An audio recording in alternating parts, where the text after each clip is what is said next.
Hyrule Warriors Age of Imprisonment is a very nuanced and deeply interesting Warriors game in some ways, and yet also sometimes feels like mindless flashing lights and colours. If you're looking to learn more about the actually interesting mechanics in this game, and especially which characters are worth your time, in this video I'm going to give you a detailed breakdown of what unique things each character brings to the table. More importantly, I'll be making a tier list so that you can play the meta in a single player game, or optimize squad builds for difficult missions if you're so inclined.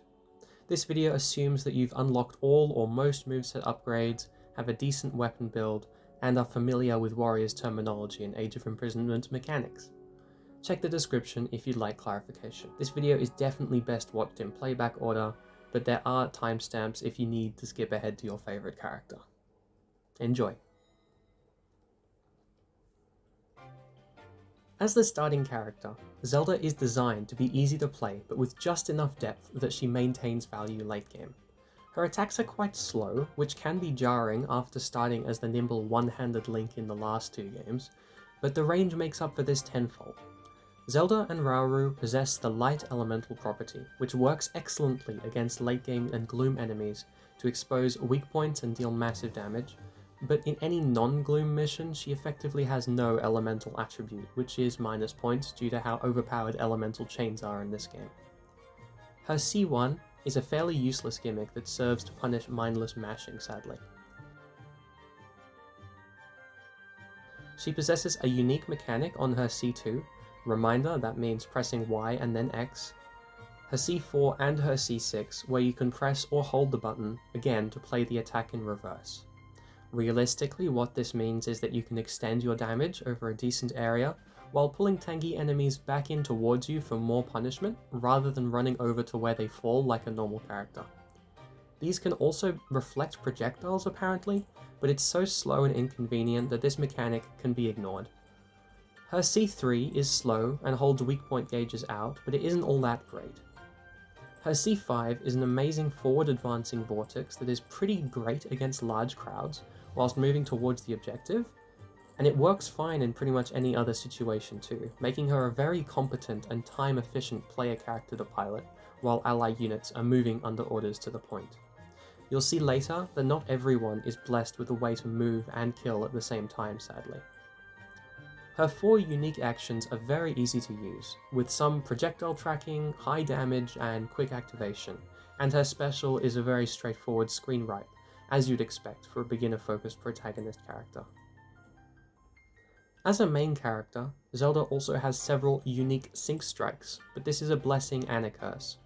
Zelda and Mineru's sync strike is almost comically long, and in a fast-paced game like this, the potential damage you'd get by just mashing instead makes this one not really worth it. Her sync with Agraston is also quite underwhelming, but besides that they're pretty good, especially her dual lasers with Rauru when you're facing gloom enemies. On the other side, her generic sync strike grants light powers to the player, which summons orbs when you normal attack, and obviously it has the light element. It's not very flashy, but the AoE damage and the gloom destroying properties, especially with a light powered finisher, is great. So Zelda's sync potential is one of the better ones in the game if you know who to pair her with. Overall, Zelda is very well designed and a competent character, but she isn't overtuned, placing her solidly in the A tier. But Rauru. Zelda isn't the only light elemental beginner-friendly high-range character with unique sync strikes and general versatility. I do find it strange that the beginning of the game hands you Zelda, and then what feels like Zelda Deluxe in the form of Rauru, first king of Hyrule. Rauru wields a light-powered spear that he manipulates with Ultra Hand, but overall he's closer range focused compared with Zelda, and maybe a little bit better at fighting single targets. Early game, the first part of his C1 does great damage to groups of enemies without sending them flying away, especially in corridors, but late game this is a little less useful. Very similar to Zelda's C2 actually, if you don't do the follow-up. His C2 is another excellent forwards advancing move to use whilst progressing to the point, and while it's faster than Zelda's, I feel his is less good for area control. His C3 is a great damaging string for weak points, and his C5 is incredible for shredding enemies in something like a small fort or corridor, as well as stalling for time when a weak point is out, and it combos well with a placed dispenser. Moves that don't let an enemy put their weak point gauge away are very useful in this game, where you can drop 2 passive damage sources on the boss's toes and then watch them melt. I'll try not to repeat myself in later sections, don't worry, but holding weak point gauges out is good. His C4 is intriguing at first because massive lasers, but it's only really useful for scooping low power grunts into your line of sight, and it does next to no damage. His C4 follow-up is a move that you have to hold to activate, and it takes forever, and it's not worth your time at all in my opinion. While his special is effectively the same Light Blast as Zelda's, he differs from his protege in his unique skills. Phalanx Thrust is a very wide-reaching close-range charge counter, meaning he has to be more in the enemy's face, but it's fast and simple, so no big worry there. His jump counter, Heaven Piercer, is incredible. It's effectively an orbital strike and continues to deal hefty weak point damage even when Rauru is actionable, so on any Gloom enemy, even if they're not using a jump attack, it can lead to a full weak point smash if you're quick enough. Most counter unique actions in this game are so slow to recharge for so little reward that they're not worth using unless the enemy is turned red to use a specifically counterable attack, so this is refreshing. He's also got access to shield counters and projectile counters, but the real star is his Secret Stone action, Royal Surge. As one of the very few Secret Stone users, Rauru has access to an elemental-powered nuke button, of course at the expense of your other counters for a while. His is easily the least useful, but it's still far better light damage than Zelda is capable of. His sync strikes are all very simple and highly effective too. If your playstyle is more focused on boss destruction and simple target focus using unique attacks rather than the Zonai stuff, Rauru may outshine even the princess, placing him next to her in A tier. Mineru. Mineru is the most refreshingly complex and unique playstyle on the roster in my opinion. Breaking order a little, the first thing to know about her is that she has access to a unique skill called Boundless Energy, allowing her to use any Zonai battery draining move for free for a while. This synergizes with her incredibly, because even outside of how insanely broken placing down 2 synergistic dispensers, for example an electric plus hydrant, and then mashing the bomb button is, Mineru uses the battery passively in her strong attacks if you so choose. Her regular string is fairly uninteresting if useful, with forwards movement and okay speed damage and range, but her whole focus is the X button. Along with the construct later, Mineru can open a unique menu to attach Zonai devices to her strong strings, allowing you incredible control. Her C1 is either a time-wasting arrow move that locks you in place, or a rocket-propelled turret if you choose to use the battery, which is great for crowds. Her C2 is potentially a contender for the best move in Age of Imprisonment. With no attachment, it's this spin followed by a set of fans. The wind from these creates tornadoes with elemental dispensers, which is massive for versatility and battery efficiency. Whereas someone later might place a fire dispenser for an ice enemy and then a fan to make the tornado, Mineru can place the dispenser and then use less battery overall to do her C2 and make the tornado, with the extra bonus of damage from the C2 stacked on top. Combos such as this, and particularly the Hydrant plus Shock combo, do absolutely ridiculous damage. Conversely, you could attach any of the 4 main elements to your C2 to do wide-reaching area damage to enemies with the element of your choice, which is incredibly versatile. You can swap this whenever you want at no cost. It's not something you have to lock in before the fight.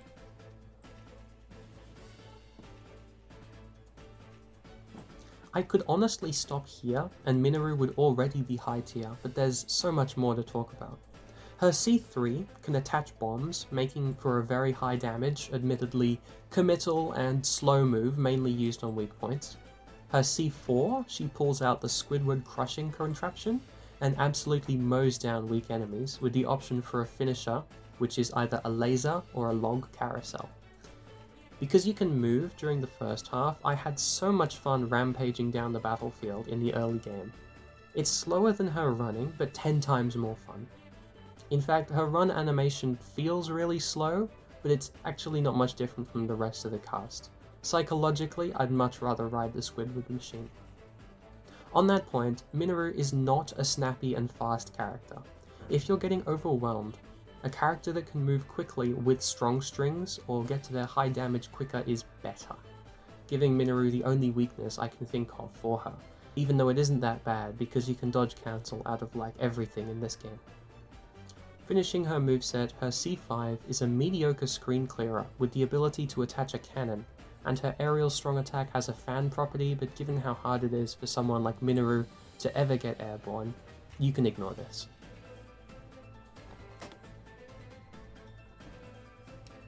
Her special is a massive spiked ball that does great damage, and her counters are very fast projectiles with great range, so you'll never have an issue with that for her. Her sinks, besides the aforementioned Zelda, are pretty okay, but nothing special at all. Overall, because of how devastatingly overpowered Zonai devices are in this game, and with the ridiculous amount of creativity and options Mineru has, she's a great pick for literally any mission, placing her solidly in the S tier if you know what you're doing.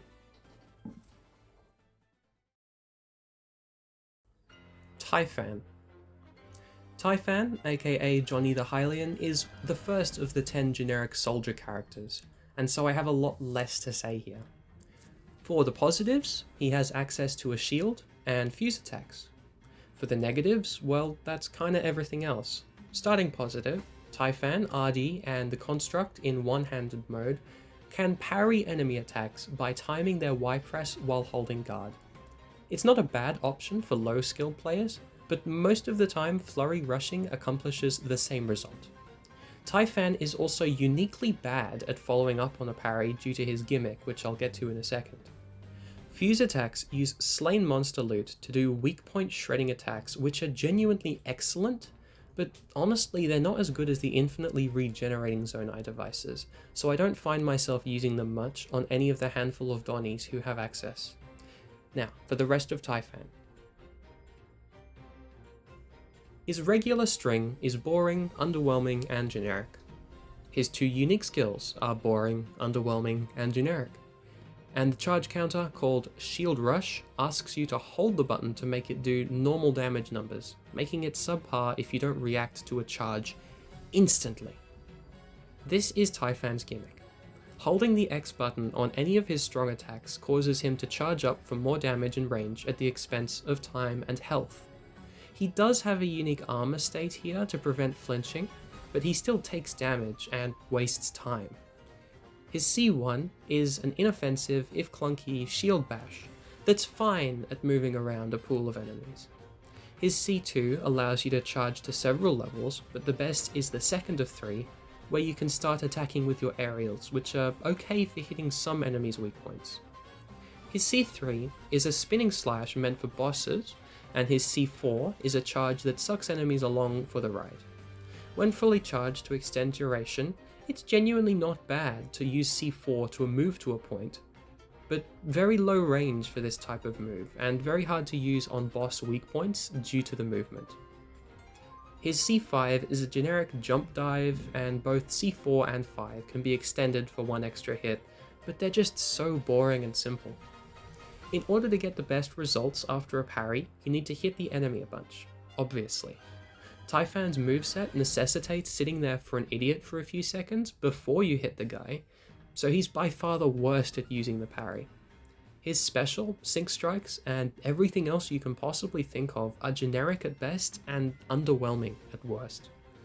You've probably picked up that I dislike playing as Typhan, and while he is usable because of how strong Fuse and Zonai devices are, he genuinely brings nothing uniquely of value to any fight, placing him in D tier, the lowest of the low. I do want to mention here that just because I think he's bad, you shouldn't let my opinion stop you from trying him or having fun using his good stuff. It's your game, go nuts. It's just that I feel you're shooting yourself in the foot by trying to get a lot out of him late game. Quino. Like his Hylian brother, Quino is exceptionally simple and possesses no elemental property. Using a two-handed weapon, he's more geared towards slow, big, hard-hitting strikes, but he doesn't feel slow enough that it balances out, if you know what I mean, and he does a good chunk of damage. Quino's regular string is very boring and simple, and his special isn't anything to write home about either, but they do the job. His charge counter is chargeable, weirdly, but because this is only one of the 2 chargeable attacks on his moveset, and the main job of a counter is to counter rather than deal damage, you can ignore this flaw more than Typhan's charges. His jump counter is a massive projectile, which is good for consistency. Onto the strongs. His C1 is an armorless jump and smash attack that notably charges very, very quickly, so it's actually maybe worth using to jump into a fight sometimes.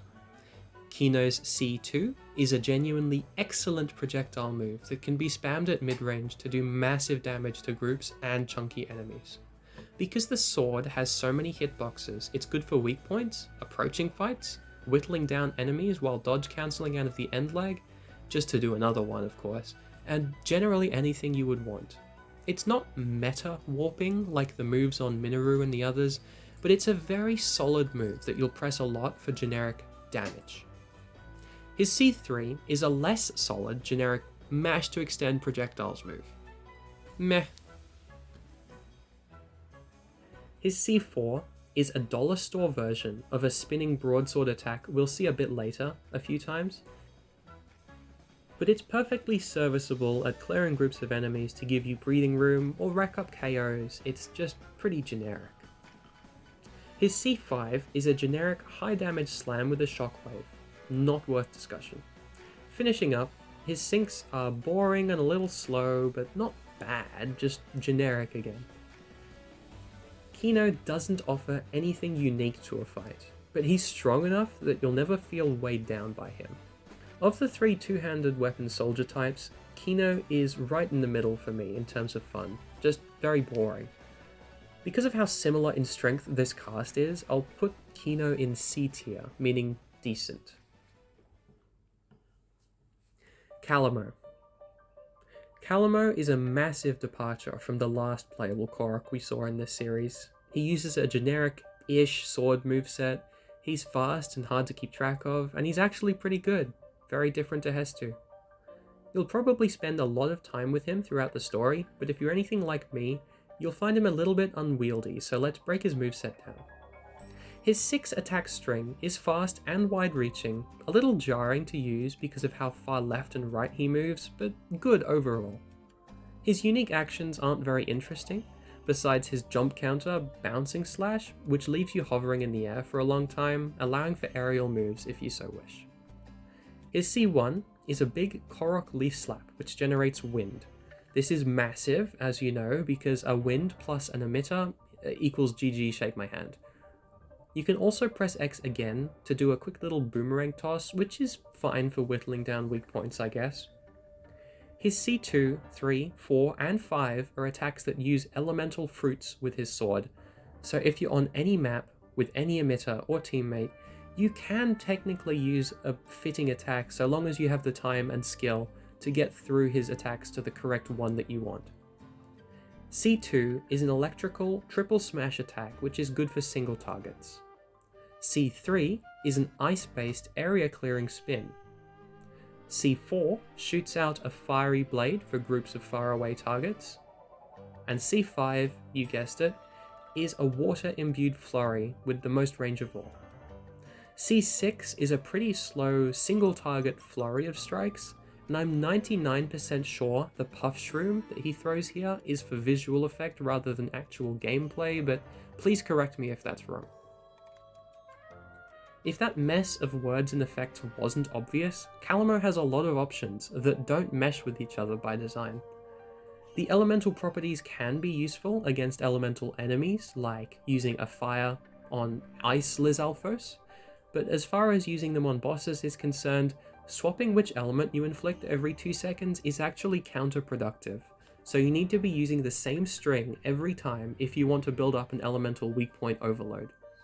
His special attack throws all of the fruits at the opponents, but it seems like the actual elemental damage inflicted cycles between fire, then ice, then electric based on the number of uses, but this could be a training mode gimmick.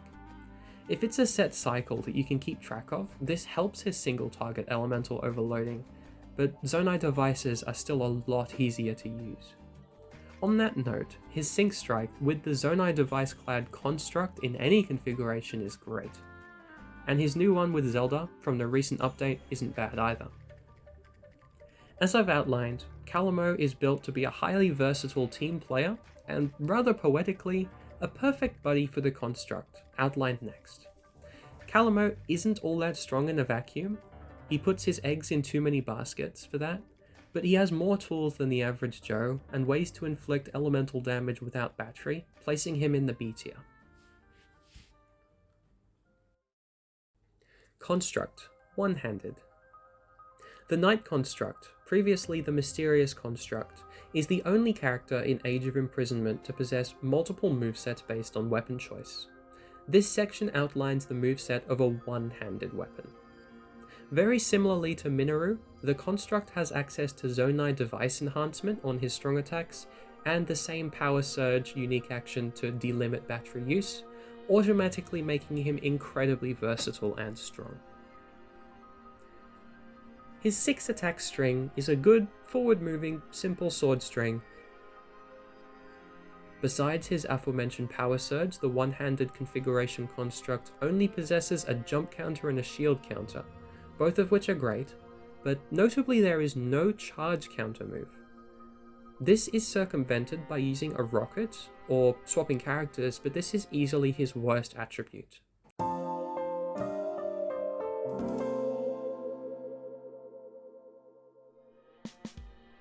His special does its job to reveal weak point gauges and clear enemies, but nothing special, ironically. Moving to his strong attacks, his C1 is unusual. If no enemy is targeted, you can hold down the button while running to shield surf with an active hitbox, which is pretty useful when moving around the map, but if you're not running, or if you've targeted an enemy, you can do this niche rapid fire bow turret that I haven't found a lot of use for. The Zonai enhanced version, similarly to Mineru, uses battery. This goes for all of them. And for his C1, you use the cannon, but it's not all that useful outside of some okay range damage. C2 is a little up-down combo that can be held to enhance the follow-up slam, but the best way to use it is to cancel the first part of the move with Y to then be able to use air attacks. You can enhance this with the balloon item, but it has the same effect and just takes longer, so I'd recommend you not bother. C3 is the same shield surf as C1, but this time you can enhance it with a rocket for more damage. As far as I understand, you can't use this attack in place of a regular charge counter, especially due to the time that it takes to get going. But if you can do that without getting hit, I'd love to see that, as a way to do a charge counter without using a rocket manually would make this playstyle even better than it already is. Also, you can hold this one to get a charged up flurry of strikes after if you feel like it. C4 is a rapid spin that, when held, allows you to do a massive area wiping spin after, like the attack Link is famous for. The hold time is short, so I don't mind using this one. It really shines if you equip an emitter here though. You can choose from Flame, Frost, or Shock, and all of them are great ways to vomit elemental damage all around you or on bosses. It can be a little bit tricky to get the perfect timing down, but this is probably his best attack when mastered. C5 is a big aerial combo move, useful on small groups with high health, but you won't use this one a lot. The final hit, if charged, launches enemies for comboing, but that's a lot less emphasized in this game compared to the previous Hyrule Warriors. And you can attach bombs for more damage, which is fun, but it spreads enemies too far out to capitalize on sometimes. It is great for cancelling out of after bombing a group though, especially because for some reason, not all attacks that make you jump on screen are considered airborne. Watch me dodge cancel out of this attack. It's pretty useful to know how to do this. C6 is a great area clearer with unconventional timing, and you can attach either a beam or a hydrant. Hydrant is great for sludge enemies and elemental comboing with electric, but beam is just extra damage with a side of damage. On top of all that versatility and elemental stacking, the one-handed knight construct can use fuse attacks, and parry with his special shield, and he has unique sync strikes that are mostly great, especially the lasers of destruction with Ardi. Link's protagonist privilege seeps into the construct, making his expansive and technical moveset as rewarding as it is destructive to your enemies, placing him in S tier. Construct two-handed configuration. Assuming you watched the one-handed configuration segment a moment ago, two-handed configuration is more of the same idea. The construct can still use fuse, has amazing sync strikes and a great special, but he's lost his shield this time, so no parry. When wielding a two-handed weapon, his attack string shortens to 5 devastating strikes. His C1 is a forward-sliding airstrike attack which can be followed up on for more damage. It's surprisingly good at moving enemies towards an objective, and you can attach a rocket for more control while you're in the air and while you're moving, and it explodes at the end for more damage, so using the battery here is a no-brainer. C2 is an incredibly large, controllable vortex move that's amazing at clearing space, with beam attached for more damage or not. You'll mash this one in every large fight, I guarantee it. C3 is a highly damaging air combo, ending in a series of massive downward slaps, and it's pretty great against weak points, but otherwise a bit slow for my taste. You can attach a cannon for more damage while leaving the ground, and your airborne attacks can be followed with X attached to a bomb.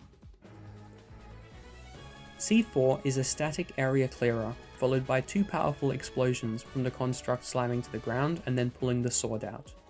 Have I made it clear that I think the construct is cool yet, by the way? This can be enhanced with the hydrant for some elemental combos, but it's a slow and slightly clunky string that I don't use a lot. C5 is the main elemental stacking move, with the option to add the 3 main emitters. It stays in one spot rather than moving forwards like the one-handed configuration, but it's still an excellent move. It also possesses a light armor quality. Overall, the two-handed configuration is probably a little weaker than the one-handed configuration, but it makes up for it with the charge counter and brain-dead area clearing potential, nearly unrivaled in Age of Imprisonment. All of this lands him in S tier, just maybe a little lower than the other construct variant. Construct Spear configuration. The final construct configuration is that which he takes when wielding a spear. Similarly to the last entry, the construct maintains fuse, the same sinks, a great special, no parry, and this time he lacks a jump counter.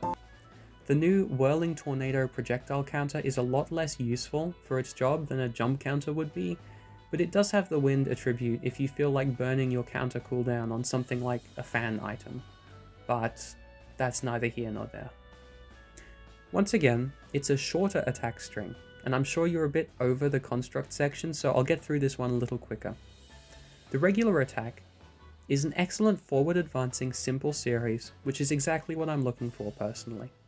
Simple timing, good damage, good movement, good range, good character, probably. His C1 pokes the spear forwards a long way, wildly, and if you mash the button, you can decimate a weak enemy's weak point gauge with the follow-up. Don't attach the Zonai device here. The rocket just makes the first half of the move useless, and it doesn't charge counter like a regular rocket would. C2 is a very weird move, with 3 X presses to do the whole thing. First, you go up, while maintaining a ground state, making it an excellent move to dodge cancel out of. Then you go down again, and then back up, and this time you're free to do your air moves. I've been skipping the air moves for a few characters because it's rare to be aerial in this game, but for the spear construct, it's actually a great place to be. Your air string is similar to your ground one, with great movement, and if you press X with the Zonai cannon attached, you get a great aerial bombing run attack. I use C2 more than anything else he has to offer by far. Oh, and attaching a bomb lets the first part that I said you could dodge cancel, devastating. Have fun.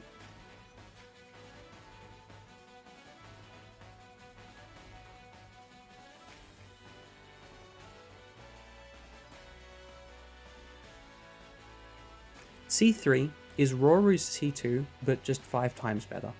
It's a massive, fast-moving, forwards-advancing move that has a strong finisher to put down the enemies you carried along. Enhancing it with the beam emitter turns it into a totally different move, similar to the two-hand configuration's Vortex. This might be the largest controllable area clearer in the game, and it's a rare case where deciding if you want the Zonai device on or off is actually difficult. C4 is a 3-part move that takes way too long, where you do extended mashable pokes with only a little control. It's highly damaging for weak point gauges, yes, but it's risky. This is where you can attach one of the 4 elemental emitters, but it only affects the properties of the first flurry, so dodge out and do it again if you want to stack elemental damage. I love this moveset, but I would prefer if stacking elemental damage was a little bit easier with this. C5 is an incredible mash move, designed to hit naturally occurring weak points like captains' heads, and you get so much airtime that with an emitter on the floor, the enemy not only can't hit you, but you'll likely pop their weak point in just one string. Single targets only, but it's still a useful move. Attaching a balloon allows you to create an explosion on takeoff, but I prefer not to use this to knock the enemies away. That brings the lengthy construct section to an end. The spear construct is immensely powerful, like his other forms, and my personal favourite to use, but I do have to admit that the one-handed form is a little better at dealing with elemental enemies without using normal Zonai devices, so I'll give spear construct a lower S tier. Kia. The Zora leader is an excellent warrior in Age of Imprisonment, and just how overtuned she and the other sages are seems to be revealing the developers' philosophy here. They really want you to play as the main cast more than anything. All 4 of Kia's unique actions are water-based, and most of her strong attacks have water properties, meaning that she dishes out serious punishment on any sludge enemy, fire enemy, or anyone else that's had the misfortune of stepping near the overpowered shock dispensers you're sure to be carrying. Kia's dodge and run speeds are also excellent. As opposed to the last game, dodging repeatedly is way faster than just running to your next objective, so a fast dodge is a major benefit. Let's get into her moveset. Her regular attack string consists of a plethora of swift, circular sweeps that do everything you could want. Her C1 is a simple 2-part forwards advancing strike, and it has water properties. It's great for starting fights, but not incredible. Her C2 is exactly the same purpose as her C1, just a little easier to use. It's a bit of a weird decision, but I guess having a misinput give you almost the same result isn't a bad thing. Her C3 is your go-to chunky enemy damage dealer and your weak point whittler. It's a 2-part spinning move with water properties. C4 is an absurdly fun double-barrel shotgun of water. After a subtle stumble that shows that she's not actually been in this business for all that long, despite her temperament, she shoots a big blast forwards and then another if you press the button. Great damage, great weak point hold, water property, one of the better single target moves in her kit. C5 is where her connection to the future princess Mipha is most clear. It's another 2-part move. The first spawns a large watery vortex that's amazing at sucking in crowds and shreds weak points when an elect or ice emitter is nearby, and the second part has Kia fly up into the air and shoot down some bubbles. This is great for getting airborne, and as it happens, Kia's air moves are good for tall enemies like the Hinox, and her air strong is good for repositioning. Even just the beginning spin from the first part of the move makes it useful. C6 drags enemies forwards and spawns large waves, so it's your best bet for area control if you have the time to pull it off. Her special is a massive watery screen nuke as expected, and I'm sure you're seeing what I mean with the water element being so prominent. She has access to a fairly generic chargeable charge counter with the water property, a massive watery jump counter which is sometimes worth using just as a big explosion of damage, a generic shield counter blast, water of course, and her secret stone attack. This imbues her with watery essence, making her normal attacks have the water property and reach further. Couple this with a shock emitter and you effectively win.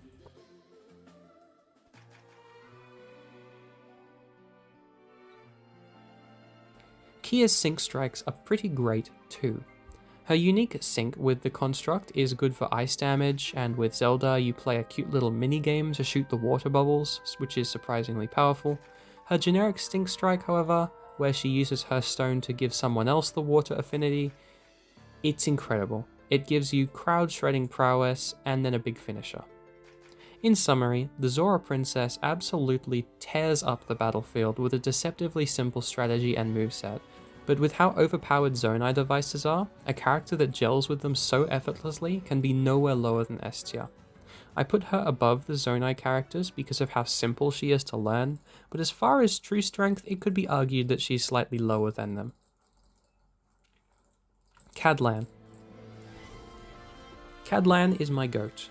Extremely simple, extremely fast, fun, damaging, and effective. As far as the regular soldiers go, Cadlan is easily my favourite. Cadlan possesses a great attack string with forwards moving Y4 and 5, the ability to fuse, and the two best counter skills, a charge counter and a jump counter, like the other soldiers. Both of these are perfectly serviceable but not exceptional. His charge counter has water properties, and his jump counter is good for breaking already exposed weak points, but it's not always wise to do this unless you're sure you can kill with the resulting smash. His special is a high damage, single target oriented attack from the animation, but I assure you, because of the way that specials group enemies together in this game, it does its job at screen nuking just the same as anyone else's special. It also is very satisfying. His C1 is a chargeable water element move where he throws his blades into a crowd for massive damage and you can charge it. It has a vacuum effect, but due to how long it takes, I rarely use this one outside of approaching a fight. C2 is a mashable high damage flurry with a powerful water burst finisher, allowing for extended weak point punishment, but this is not his best tool. C3 is where Cadlan begins to shine. The first part of the move is a belly flop with water properties, and then he shoots many water projectiles out, making this a dual-purpose single-target damage dealer and massive crowd control move with more power than it looks like. C4 is an insane traversal move where if you mash, you can control Cadlan as he hurtles across the field, with ridiculously large hitboxes and high speed, making him my favourite character to pilot on large maps. It's incredible in tight spaces as well, as it rips through weak points if you can stick near one enemy for long enough. It also has the water property, because why not, he needs it. C5 is a controllable vortex that, when paired with an emitter, is a death sentence like every other water attack we've discussed. You can use this for a long time if you're not hit out of it, so it's a good idea to use it to gather enemies in a keep before allowing the finisher to finish them off. Cadlan's sinks are good, an aimable area control tool and a weak point popping charge move, but the charge move is not a detriment here because when you do a sync strike, time slows down so you can get to full charge every time. And that's it. He's a very simple character. I just prefer him to many others because of how fast he is, and because of that I'd like to place him high. However, he really only has natural tools for fire enemies and the rare sludge enemies, as well as a lack of depth, so despite how excellent he is for a soldier, he can't be higher than B tier. Lago. Interestingly, the Zora are 3 for 3 for excellent characters this time. Lago is very similar to Cadlan in almost every way, but the nuances between them might lead you to pick a favourite just off of the feel. Lago's basic characteristics are the same as Cadlan, with the ability to fuse, the same counters, this time with water properties on both of them, great area control and piercing sinks, and a great 5-hit swift regular attack string. He uses a sword, one-handed, rather than a spear, so it's got a little less range, but it doesn't feel that different in practice. Lago's answer to Cadlan's C4 for his movement is his C1, which is a holdable, sliding strike with low range but high speed, making it a great pick for big battlefields full of enemies. It's not as good as Cadlan's, and it stops automatically if you hit a named enemy, but it's still a great tool to have. C2 is a simple sideways slash that can be followed up twice, and it's great for groups of enemies with decently high health or bosses. C3 is a big whirl that puts you and the many foes that are sucked in into the air, allowing for his decent airstring and aerial strong, which is a dive. C4 is Lago's dedicated boss damage dealing combo with water properties, and it's very strong. C5 is Lago's pièce de résistance, a massive orb of water that he slashes at if you press the button. Trust me, it's way better to let it pop on its own by dodge cancelling after the water orb spawns. Pair this with an emitter and rinse repeat the string, and Lago is a massive threat, just like his brethren. Very similar to Cadlan, Lago is what he does, but in a different flavour, so once again, he lands in B tier. Agraston. Agraston, the Goron Sage, is a secret stone holder and another excellent element-based all-rounder, but he's potentially simple to a fault. Fire combos only with wind, and fire is only strong against ice enemies, but Agraston makes fire work the best that it can in this game. He possesses a simple 5-hit regular string with an unwieldy roll on Y3 and a delay before Y5 dragging it down a little. His C1 consists of a roll with a legally distinct Daruk's protection effect. It isn't worth your time versus a boss, because while it does good damage, it doesn't actually lead to fire damage to overload, but it's very useful for traversing the map. It doesn't seem to be much faster than dodge spam, but it's safer, it picks up a few kills, and it's much nicer on the eyes because the camera doesn't jitter, so I always use it with dodge cancels to speed away to the objective. C2 is a phenomenal mashable move where Agraston swings the boulder breaker in circles much like Quino does, except it's ridiculously large and damaging, easily your best area clearing tool.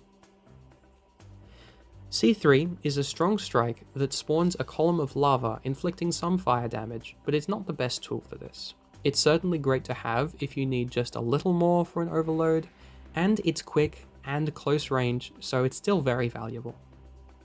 C4 is a two-part move wherein first you throw a small lava rock and then a large meteor. The small one does have an annoying habit of totally missing small enemies up close, but they're both fantastic ways to build fire overload on an enemy weak point. It's also a fun way to start a fight just by throwing a meteor at them when you're approaching and get a head start on the element buildup. C5 is a two-part move, starting with spawning a field of geysers of lava, which are good fire damage, and then Agraston rolls forward with a short delay, ending in a big fiery slam. It's good versus one target, but it's a little risky in big fights due to the length, so I usually stick with C3 or C4. Agraston's charge, jump, and shield counters all have the fire property. Charge counter is difficult to use without overshooting. Jump counter does incredible damage over a massive area, so it's good to use even outside of the counter use, and shield counter is similar. Once again, his secret stone is used to imbue his normal attacks with fire, allowing for massive fiery destruction. With this fire shield active, mashing Y should be enough to eviscerate anything that moves as this character. He's a mindless beast, quite in contrast to his actual personality. If the enemy somehow survives this without an elemental overload yet, Agraston's special also deals fire damage. His unique sync strikes are a little subpar and all quite boring, but this doesn't detract from his usefulness too much. His generic sync strike, where he gives you his firepower, is of course extremely useful, similarly to Kia. Agraston was saddled with potentially the least useful elemental power besides the light characters, but his brute strength and simplicity make him a joy to use for less skilled players. But he does wean in power a little in the late game. I feel that he straddles the A and S tier, but due to the specificity in his power, like Zelda and Rauru, I'll leave him at the top of A tier. But it's close. Pastos. As a grumpy, generic soldier-type character with a distaste for outsiders, I wasn't drawn to Pastos at first, but while 100%ing the game, I grew to enjoy his playstyle far more than I'd have thought. Pastos is perhaps the only character in the game designed to be incredible at crowd control and not so great at fighting bosses. In a game with very few enemy KO objectives, this is a disadvantage. It goes without saying by now, but as a soldier character, Pastos can use Fuse. Unlike the Zora, however, nor any of the future soldiers I'll mention, The Goron Pastos does not use his leader's elemental power. That is, Pastos doesn't have any fire moves, so what does he have? Let's get into it.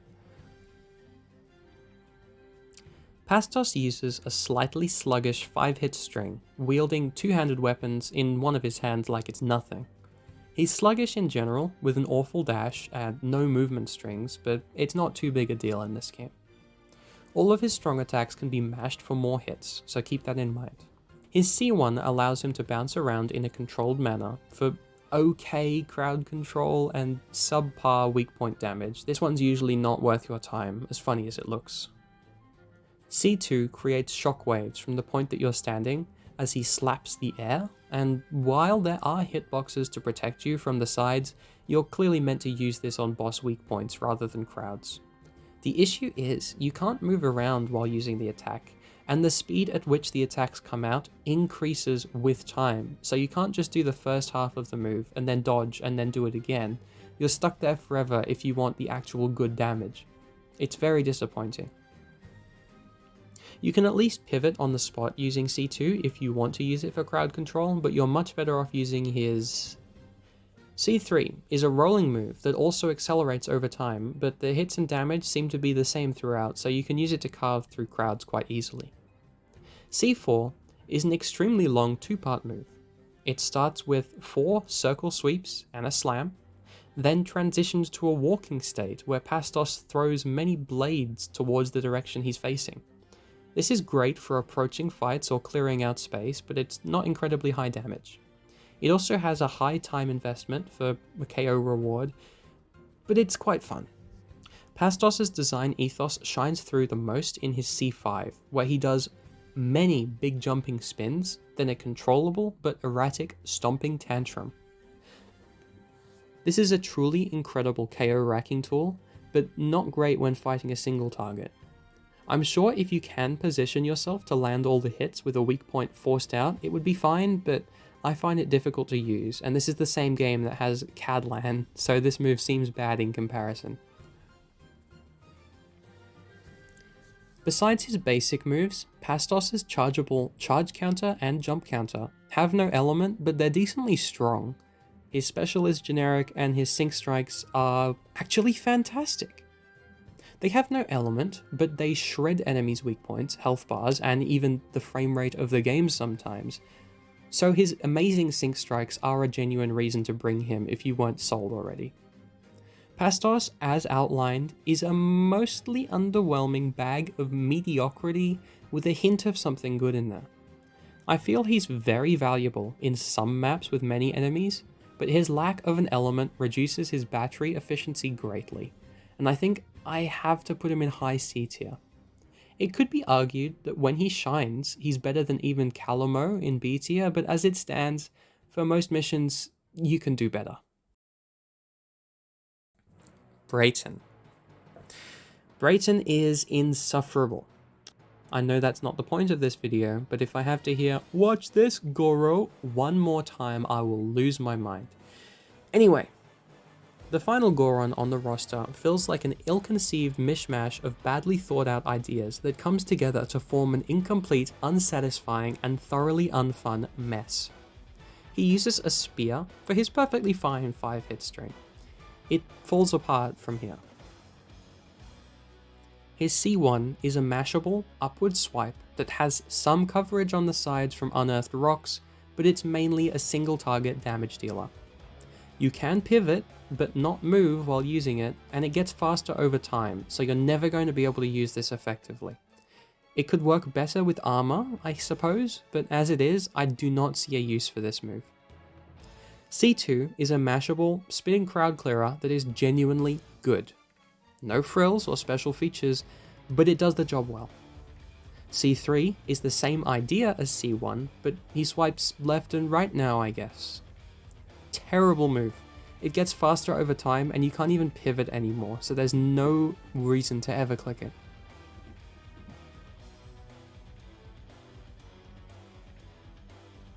C4 is a two-parter, a vault and ground slam, followed by Braton attempting to get his helmet unstuck from the ground, the action of which causes shockwaves.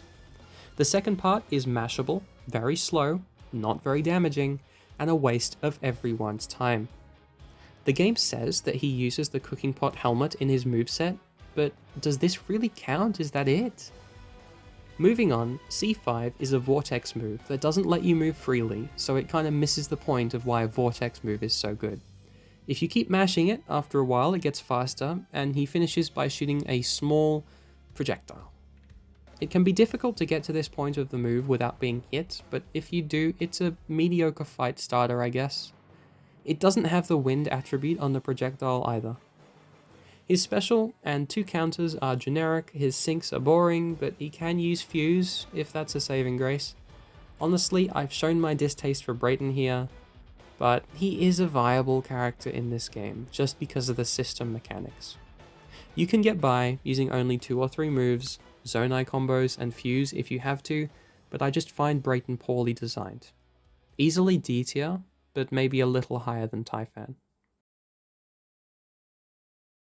Raphica. Raphica, the Sage of the Rito, is the best character in the game. I'm sorry to spoil it if you were waiting to find out at the end, but wind is the most powerful element to be in control of, because it combos with 3 elemental emitters and is therefore universally useful. Unusually, unlike other previous top tiers like the fellow Rito Teba in Age of Calamity, Raphica's actual moveset isn't all that exciting, it's just the system mechanics heavily favour his otherwise balanced playstyle. Raphica is the only character in the game to use a bow, and he wields this to perform an unusual 5-hit string. 2 kicks, a flurry of arrows, a spin, and some more arrows. This gives him a little more range than usual, but you probably won't get to his Y5 much. C1 is a strangely useless slam move with 2 parts that do kind of the same thing. I don't use this much unless I'm starting a fight while dashing, or if I want to take a few KOs for materials before dash cancelling out to continue on my path. C2 and the rest of his strong strings are also 2 parts. C2 Part 1 is a volley of arrows that track strong enemies nearby or fan out if there are none to track, and it's great to dodge cancel from if you want to fight from afar. C2 Part 2 allows Raphica to become airborne and spray a few nostalgia-inducing spreads of arrows wherever you point. C2 as a whole is a good move to use in many situations, but the best is yet to come. I do wish you could stay in the air a little longer though. You can do air moves after C2 finishes, but because you can still be hit up there quite easily, I usually just do the slam, which is air X, to come down quickly. C3 starts with a dash cancelable upward shot that, after a short delay, sprays a small area in front of where Raphica was when he pressed the button with arrows. This is fantastic to throw out every so often for quick, non-committal area damage. C3 Part 2 follows this with a large arrow up close on that same area, and it's mainly used on bosses or named enemies. C4 is why Raphica is my number 1 pick. Raphica takes a leaf out of Storm Owl's book and summons green windy orbs in front of him, and then you can choose to follow up by popping them if you wish. This leaves you airborne, so I usually do the kick, which is air X, to return to the ground. These orbs activate elemental tornadoes, and it's very easy to get to for being a C4 due to how quick he is, so realistically no matter the situation, if you're Raphica, you have a tornado active. The usefulness here cannot be understated. Screen clearing vortices on demand is incredibly powerful, and Raphica uniquely can do this with fire, ice, and electricity, rather than just 1 or 2, making him suited for almost all missions, and not just those in certain biomes. C5 lets you loose 2 massive tracking flurries of arrows whilst retreating, which is great for fending off aggressive enemies. Outside of his regular kit, Raphica is also pretty good. His dodge is good, and his map traversal isn't bad for someone without a dedicated movement string. His special is fine, but sadly can't be used to make tornadoes because Zonai devices are actually cleared when you use special. His charge counter, shield counter, and manually aimable jump counter all spawn tornado-inducing miasmas, although I'll admit his jump counter does take a second to learn how to not miss the enemy with. And for the 3rd time, his secret stone ability is great, borderline broken even. He spawns a green tornado, sure, whatever, but then every time you press dash, it spawns a windy miasma. Placing an emitter, then being nigh on invincible while dashing in circles, on its own melts bosses. Actually insane stuff. He can pass this buff to teammates with his generic Sync Strike, making him one of the best teammates in the game. His unique Sync Strikes are fine, but pale in comparison to being able to dash to create wind. I should also mention here that the only enemy in the game to my knowledge that is weak to the wind element, Grim Gibdo in its first phase, is easier to fight as Raphica. I love Raphica, and I feel that he's a far more balanced and healthy top tier than Teba was, as sick as he was.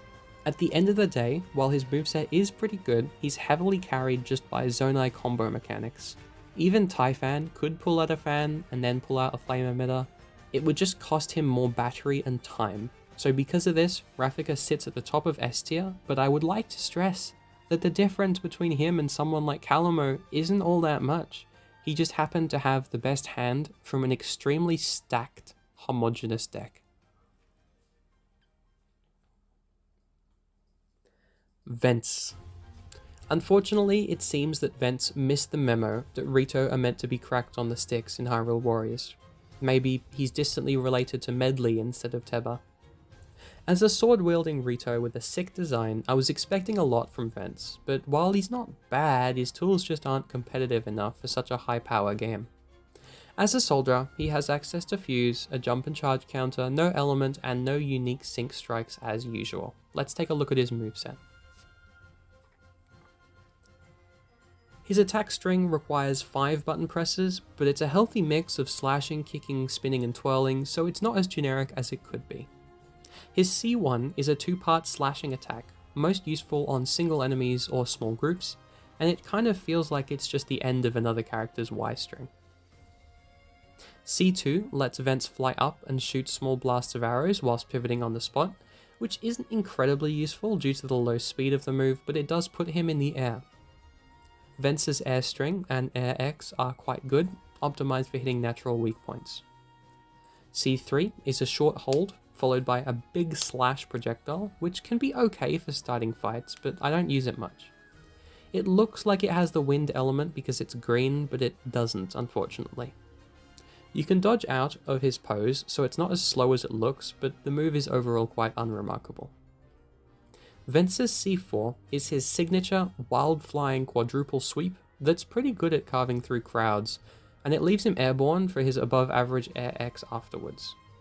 This move is terrible to use on single targets, and it's difficult to keep track of where he is in tight spots, but it's okay at its main purpose. C5 is fairly slow, an unmovable tornado attack that once again puts Vence in the sky. It's fine on boss weak points, but it doesn't have the wind element. His sync strikes are actually quite weak, especially the controllable side-to-side shooting one, which is unfortunate. And that's the problem with Vence. That's kind of it. Nothing stands out, all of his tools are a little slow and average. So while he's perfectly playable, there's no reason to actually pick him, placing him in the low C tier. It's a shame too, because a sword-wielding Rito with a great, unique design could have been so iconic and sick if he was actually good. Pinnec. Pinnec, the Rito Spear user, is another incredibly generic soldier character with mediocre charge counter, generic special and fuse ability, and no elemental properties. His jump counter puts him in the air afterwards, which is okay, I guess. For his 5-hit string, he swings the spear around for a very usable, if generic, warrior string. His C1 is a simple, chargeable thrust, which is fine, but this is where Pinnec's unique mechanic comes in. If you press X after any strong attack, you can perform a canned animation thrust that goes quite far, and I'll call that the glint thrust. It's not amazing for damage or KO racking, but it's fine for repositioning for the next fight, following launched enemies, avoiding attacks, and it's okay on weak point damage. It's better to have the option than not, but glint thrusts aren't a meta-warping gimmick. Pinnec's C2 spawns a forward-moving projectile while sweeping enemies in a circle around him into the air. It's a great and fast way to get airborne and a decent KO racking tool. When in the air, Pressing X allows for a dive attack that can be followed up by his glint thrust. C3 is a static flurry attack very similar to the spear constructs, and it can be followed with glint thrust. This is good for weak points, and the glint can actually be a decent finisher here. C4 is a two-part wide arrow volley, great for crowd control. Glint here feels like it's meant to be used to follow up on the launched enemies, which is actually useful.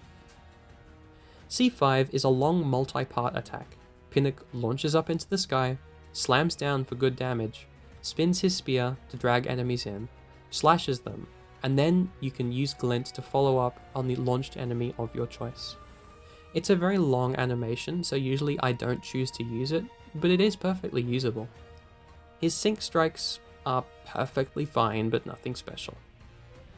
Pinnec, as the length of this section tells you, isn't incredibly interesting.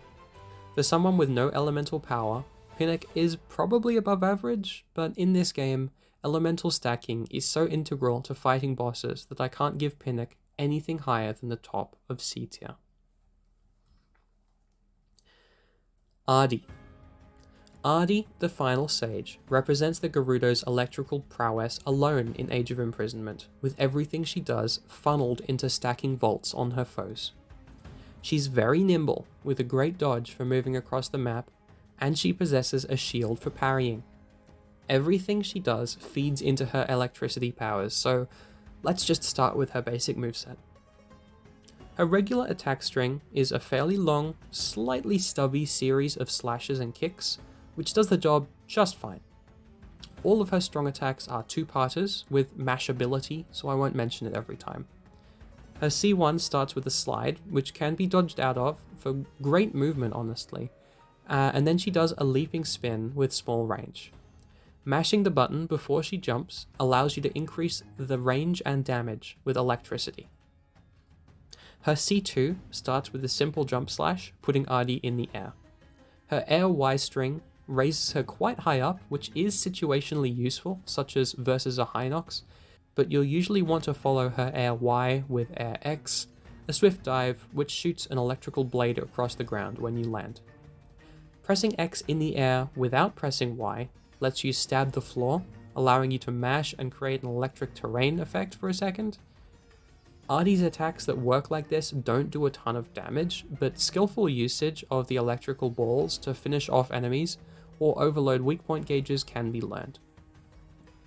I personally don't like how it keeps her in place and vulnerable, so just remember that you don't always need to mash all of these moves to their full length, you can dodge cancel out. C3 is a controllable leaping circular slash that, when mashed, makes it more electrical. It's similar to Zelda's actually, and it's great for carving through crowds and applying electricity. This one you'll use a lot. C4 is a kick with a shotgun of electricity that can be followed with a second blast if you press the button, and then you can mash it to extend for more electrical damage. This is best used on single enemies, but if you have the time to pull off the charge section, it's actually very effective.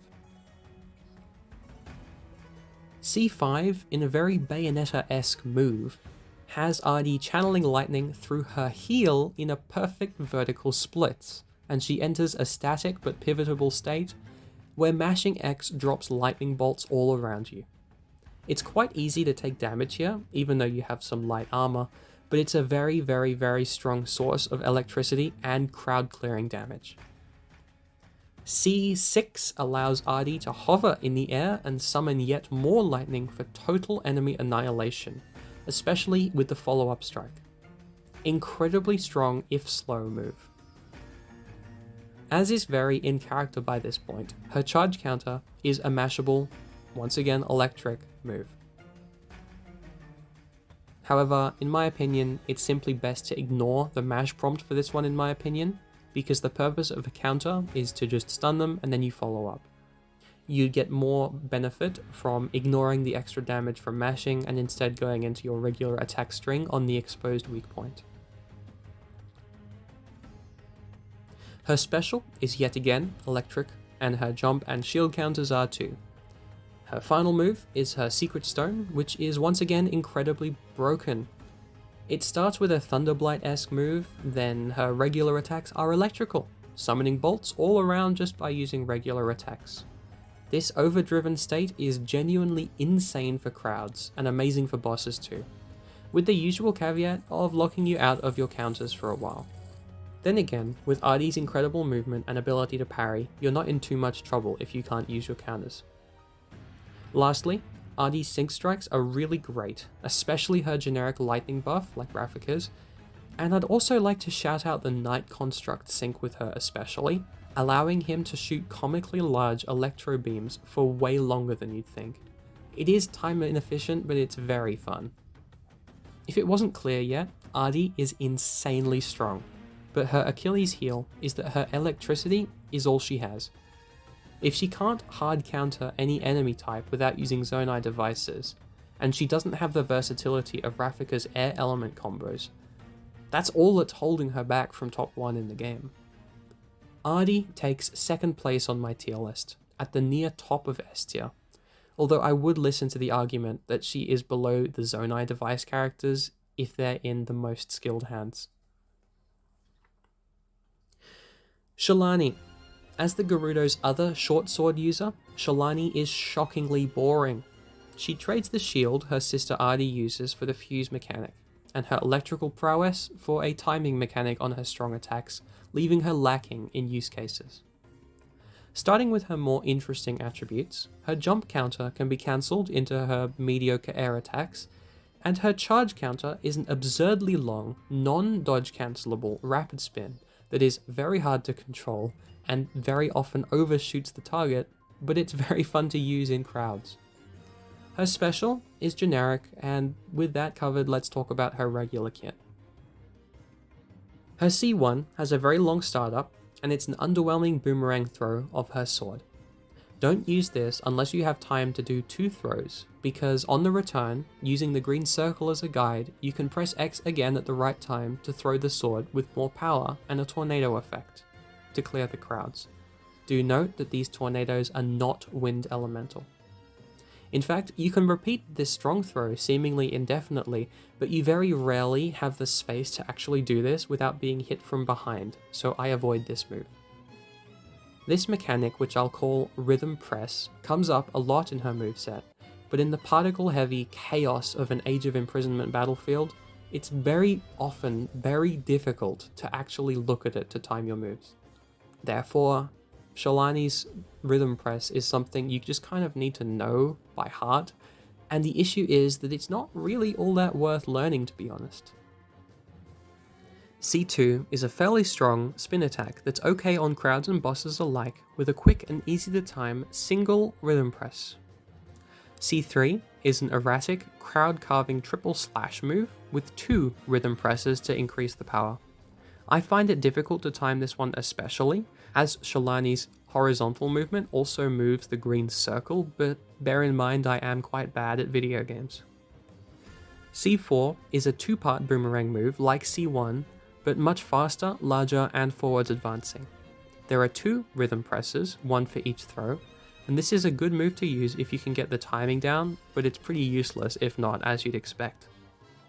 C5 is a difficult to describe flurry of slashes that has 5 rhythm press points and is quite hard to control.